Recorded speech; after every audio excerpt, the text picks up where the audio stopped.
इस फिल्म की शुरुआत होती है एक खूबसूरत सी परी मेलिफिसेंट से। मेलिफिसेंट इस इलाके में क्वीन है।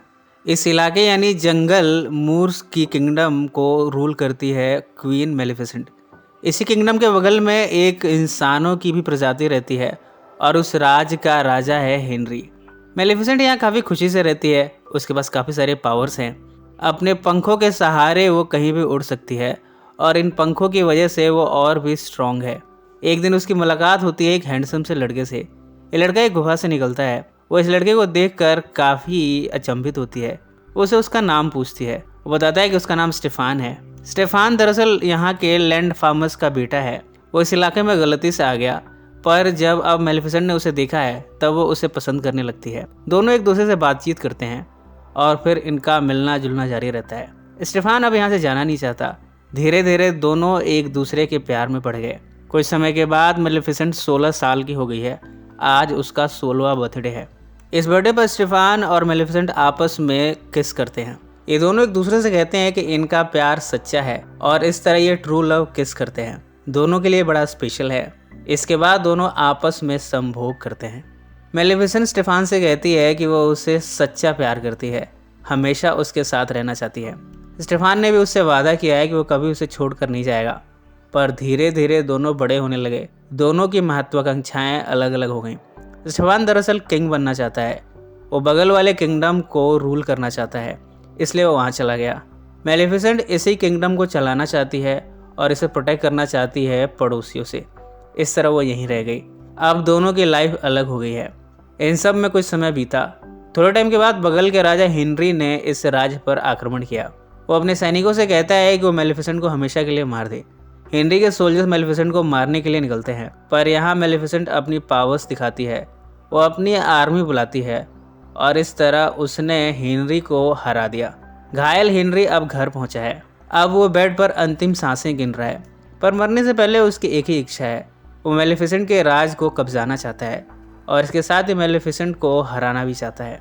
उसका बस चले तो मेलिफिसेंट को जान से मार दे। वो अनाउंस करता है कि जो भी मेलिफिसेंट को मार देगा और उसके राज्य को जीत लेगा, अपनी बेटी की शादी वो उससे करा देगा और इसके साथ ही अपने राज्य का उत्तराधिकारी वो उसे ही नियुक्त करेगा। स्टीफन ने जब ये सुना तो उसके निगल पड़ी। वो तो शुरू से ही हेनरी की बेटी को लाइक करता है। कई बार उसने जब उसे देखा तब उसके अंदर काम वासना जगी। अब वो भी हेनरी की बेटी से शादी के सपने देखने लगा है और इस तरह उसे यहाँ का राज भी मिल जाएगा। स्टेफान मेलिफिसेंट के पास जाता है। वो उसका शुभचिंतक बनकर पहुंचा है। वो कहता है कि मैं तुम्हें बाहरी लोगों से बचाना चाहता हूँ, तुम्हारी जान को खतरा है। मेलिफिसेंट इस बार भी उसकी बातों में आ गई। वो उससे अपना प्यार जाहिर करती है। दोनों एक दूसरे के साथ चुंबन क्रिया करते हैं और फिर दोनों नदी किनारे आपस में संभोग करते हैं। जब दोनों साथ में बैठे हैं तब स्टेफान मेलिफिसेंट को एक ड्रिंक पीने को देता है। इसमें उसने ड्रग्स मिलाया हुआ है। मेलिफिसेंट स्टेफान पे भरोसा करके इसे पी लेती है और इसके बाद वो बेहोश हो गई। स्टेफान उसके पंखों को काट लेता है और इसे लिए वो वापस पहुंचा है हेनरी के पास। हेनरी से वो झूठ बोलता है कि अब मेलिफिसेंट मर चुकी है। हेनरी ने उसकी बात का यकीन कर लिया और उसने अपनी बेटी की शादी स्टेफान से करा दी। अब स्टेफान यहाँ का राजा बन चुका है। इधर अब मेलिफिसेंट के पास पावर कम बची है। बिना पंखों के उसकी पावर आधी से भी कम रह गई है, पर अब वो स्टेफान से बदला लेना चाहती है। सबसे पहले वो अपने बर्ड को रेस्क्यू करती है। इसे वो एक इंसान में ट्रांसफॉर्म करती है। उसने यहाँ एक एनिमल मैन की लाइफ बचाई है। वो एनिमल मैन उससे कहता है कि वो मेलिफिसेंट के लिए कुछ भी कर सकता है। आज से वो उसका नौकर है। मेलिफिसेंट ने उसे नाम दिया है डायवल। डायवल मेलिफिसेंट के कहने पर अब हेनरी के राज्य पर नज़र रखता है। वो देखता रहता है कि इस राज्य में हो क्या रहा है और स्टेफान क्या कर रहा है। कुछ समय के बाद स्टेफान को एक बेटी पैदा हुई है। डायवल आकर मेलिफिसेंट से ये सब बताता है। वो कहता है कि आज उसकी बेटी का बैप्टिज्म किया जा रहा है। मेलिफिसेंट को ये मौका अच्छा लगा है। वो अपना बदला लेने के लिए इस सेरेमनी में पहुंचती है। स्टेफान मेलिफिसेंट को यहाँ से जाने को कहता है। उसकी वाइफ यहाँ पर बैठी हुई है, पर मेलिफिसेंट उसकी डॉटर के पास जाती है। वो यहाँ उसकी डॉटर को कर्ज देते हुए कहती है कि जब तुम्हारी बेटी 16वें साल में पहुँचेगी तब अपने 16वें बर्थडे पर वो हमेशा के लिए सो जाएगी। वो एक स्पिनिंग व्हील को अपने फिंगर्स में चुभोएगी और इसके बाद उसकी जान निकल जाएगी। स्टेफान अपनी बेटी से बहुत प्यार करता है। उसने इसका नाम दिया है ऑरोरा। वो ऑरोरा के जीवन की भीख मांगता है। ये सब देखकर मेलिफिसेंट को बड़ी खुशी महसूस होती है। वो कहती है कि तुम मेरे सामने बेगिंग करते हुए बहुत अच्छे लग रहे हो। पर वो स्टीफन का मजाक उड़ाते हुए उसे एक तरकीब भी बताती है। वो कहती है कि अगर तुम्हारी बेटी अपने 16वें बर्थडे पर ट्रू लव किस करेगी तब उसकी जान वापस आ जाएगी, वो जिंदा हो उठेगी। मेलिफिसेंट ये मानती है कि इस दुनिया में सच्चा प्यार तो एग्जिस्ट करता नहीं है, ऐसे में भला ऑरोरा को ट्रू लव मिलेगा कैसे। इन सब के बाद मेलिफिसेंट यहाँ से चली गई। स्टीफन अपनी बेटी को हर हाल में बचाना चाहता है। वो 3 परियों के पास अपनी बेटी को भेज देता है और वो भी एक सुनसान इलाके में। ये परियां अब ऑरोरा की टेक केयर करती हैं। स्टीफन ने अपने राज्य में हर स्पिनिंग व्हील को डिस्ट्रॉय कर दिया है। इसके पार्ट्स वो बेसमेंट में रखवा देता है। बाद में स्टीफन अपने सोल्जर्स को भेजता है ताकि वो मेलिफिसेंट को मार दें, पर मेलिफिसेंट ने अपनी पावर से अपने राज्य के चारों तरफ एक वॉल बना दी है। इस मैजिकल वॉल से कोई भी सैनिक पार कर नहीं पाता। अब स्टीफन धीरे धीरे पागल होता जा रहा है। वो मेलिफिसेंट को हर हाल में मार देना चाहता है और उसकी ऑब्सेशन बढ़ती जा रही है। जब वो सक्सेसफुल नहीं हो पाता तब उसका पागलपन और भी बढ़ता गया। इन सब में उसकी वाइफ अब बीमार हो गई है। अपने डेथ बेड पर वो मरने का इंतज़ार कर रही है, पर स्टीफन को इन सब की कोई फिक्र नहीं। मेलिफिसेंट इधर ऑरोरा को ढूंढना शुरू करती है। फाइनली उसने पता लगा ही लिया कि ऑरोरा कहाँ है। ऑरोरा अब धीरे धीरे बड़ी हो रही है। जैसे ही वो बड़ी होती है वो और भी खूबसूरत होती जा रही है। उसे देखकर मेलिफिसेंट को अपना बचपन याद आ जाता है।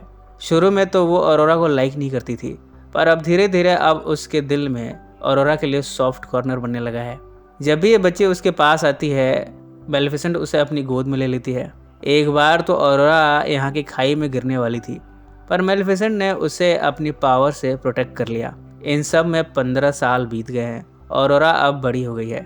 जब भी वो डेंजर में होती है, मेलिफिसेंट का कोई ना कोई शख्स आकर उसे बचा लेता है। आज ऑरोरा मेलिफिसेंट के पास पहुंची है। वो 15 साल पूरे कर चुकी है। वो मेलिफिसेंट से कहती है कि मैं जानती हूँ कि आप मेरी परी हो, आपकी वजह से मैं ज़िंदा हूँ। हमेशा आपकी कोई ना कोई पावर मुझे बचा लिया करती है। मैं जानती हूँ कि आपके होते हुए मुझे कभी कुछ नहीं होगा। ये सब सुनकर अब मेलिफिसेंट का दिल पिघल गया है। पहले तो ऑरोरा को मार देना चाहती थी, पर अब चाहती है कि ऑरोरा हमेशा ज़िंदा रहे। जब ऑरोरा सो रही है तब मेलिफिसेंट उसे उसका कर्ज वापस लेना चाहती है, पर यहाँ हमें एक आवाज़ सुनाई देती है। वो कहती है कि दिया हुआ कर्ज अब वापस नहीं लिया जा सकता। ये सब जानकर अब मेलिफिसेंट काफ़ी उदास है। उसे डर लग रहा है कि एक न एक दिन अब ऑरोरा मर जाएगी। एक दिन यहाँ से एक यंग लड़का फिलिप गुजरता है। वो ऑरोरा को देखता है। उसकी खूबसूरती की तारीफ करता हुआ उससे फ्लर्ट मारता है। पहले तो ऑरोरा इससे इनकार करती है, पर धीरे धीरे वो भी फिलिप को पसंद करने लगी। इन चंद लम्हों की मुलाकात में वो नहीं चाहती कि फिलिप यहाँ से जाए। फिलिप उससे वादा करता है कि वो वापस ज़रूर आएगा। ऑरोरा अब काफ़ी खुश है। आज उसका 16वां बर्थडे है। वो मेलिफिसेंट से कहती है कि हमेशा वो उसी के साथ रहना चाहती है। ये सब सुनकर मेलिफिसेंट और भी खुश है। वो काफ़ी इमोशनल है कि आज ऑरोरा की जान चली जाएगी। ऑरोरा जब अपने रेजिडेंस पर आती है तब तीनों परियां उसे बताती हैं कि आज उसका कर्ज एक्टिव हो जाएगा। ऑरोरा को पूरा यकीन है कि मेलिफिसेंट उसे बचा लेगी। उसे नहीं मालूम कि उसे कर्ज किसी और ने नहीं बल्कि मेलिफिसेंट ने ही दिया है। वो मेलिफिसेंट के पास जाती है। वो कहती है कि मुझ पर कोई कर्ज है, पर वो जब मेलिफिसेंट की शक्ल को देखती है तब वो समझ चुकी है कि ये कर्ज मेलिफिसेंट ने उसे दिया है। वो काफ़ी उदास होती है। वो अपने फादर के पास पहुंची है। स्टीफन उसे कहता है कि उसे हर हाल में बचा लेगा। वो उसे प्रोटेक्ट करने के लिए उसे एक कमरे में कैद होने को कहता है। ऑरोरा जब रूम में जाती है तब कर्ज की पावर उसे फोर्स करती है और वो वापस बेसमेंट में चली जाती है। यहाँ वो अपने फिंगर्स को चुभोती है और इस तरह वो अब बेहोश हो गई है। मेलिफिसेंट ऑरोरा को हर हाल में बचाना चाहती है। वो डाइवल के साथ ऑरोरा के महल की तरफ जा रही है। उसे फिलिप मिल जाता है। मेलिफिसेंट को याद आया कि ऑरोरा फिलिप से प्यार करती है। वो फिलिप को बेहोश करके ऑरोरा के महल में ले जा रही है। उसका आइडिया है कि फिलिप जब ऑरोरा को किस करेगा तब ऑरोरा जी उठेगी। मेलिफिसेंट फिलिप को लाकर यहाँ ऑरोरा के महल के आगे पटक देती है। फिलिप जब उठता है तब वो ऑरोरा को सोता हुआ देखता है। वो उसे किस करता है, पर उसके बाद भी ऑरोरा जीवित नहीं उठती। यहाँ की परियां बताती हैं कि फिलिप शायद ऑरोरा से ट्रू लव नहीं करता और इस वजह से ऑरोरा जी नहीं पाई। अब मेलिफिसेंट काफ़ी उदास है। वो ऑरोरा को अंतिम बार देखना चाहती है। उसके डेथ बेड पर जाकर वो ऑरोरा को किस करती है। इस समय उसके अंदर ऑरोरा के लिए काफ़ी फीलिंग्स हैं। वो एक माँ की तरह उसे प्यार करती है, यानी उसका लव ट्रू लव है और ये किस ट्रू लव किस है। इस वजह से ऑरोरा अब जी उठी है। मेलिफिसेंट ये सब देखकर बड़ी खुश होती है और मेलिफिसेंट से कहती है कि अब हमेशा वो मेलिफिसेंट के राज्य में ही रहना चाहती है, उसी के साथ बढ़ना चाहती है। इस तरह दोनों यहाँ से एस्केप करने की कोशिश करती हैं, पर इतने में स्टेफान के आदमी आकर मेलिफिसेंट पर अटैक करते हैं। वो उसे जाल में कैद कर लेते हैं। मेलिफिसेंट अपने को बचाने के लिए अपने ड्रैगन को बुलाती है। ये ड्रैगन स्टेफान के आदमियों पर अटैक करता है। मेलिफिसेंट जब यहाँ से भागने की कोशिश कर रही है तब यहाँ स्टेफान आकर उस पर अटैक करता है। वो उसे जान से मार देना चाहता है। इधर ऑरा को मेलिफिसेंट के वो पंख मिल गए हैं जिन्हें कि स्टेफान ने कैद करके रखा है। ऑरा इन्हें रिलीज कर देती है। ये पंख वापस मेलिफिसेंट को मिल गए हैं। इनसे अब वो वापस ताकतवर हो गई है। अब उसने उड़ना सीख लिया है। स्टेफान को मारने के लिए वो यहाँ के टावर पर ले जाती है, पर जब वो उसे मारने वाली होती है तभी उसे याद आता है कि एक समय में वो उससे प्यार करती थी, इसलिए उसने उसे जिंदा ही छोड़ दिया है। पर स्टेफान मौका देखकर मेलिफिसेंट को मारने की कोशिश करता है। दोनों जब यहाँ टावर से नीचे की तरफ गिरते हैं तब स्टेफान नीचे ज़मीन पर गिरकर मर गया, जबकि मेलिफिसेंट अपने पंखों के सहारे बच गई। अब जबकि स्टेफान मर चुका है, इस राज्य की रानी भी ऑरोरा को बनाया गया है। इसके साथ ही मेलिफिसेंट ने अपना राज्य भी अब ऑरोरा को सौंप दिया है। ऑरोरा अब यहाँ की क्वीन है। इतने में यहाँ फिलिप आ जाता है। ऑरोरा उसे भी एक्सेप्ट कर लेती है, यानी अब दोनों साथ में रहेंगे और अब ऑरोरा के पास दोनों राज्य हैं। और ये फिल्म यहीं समाप्त हो जाती है। सो फ्रेंड्स, फिर मिलेंगे ज़िंदगी के किसी नए मोड़ पर।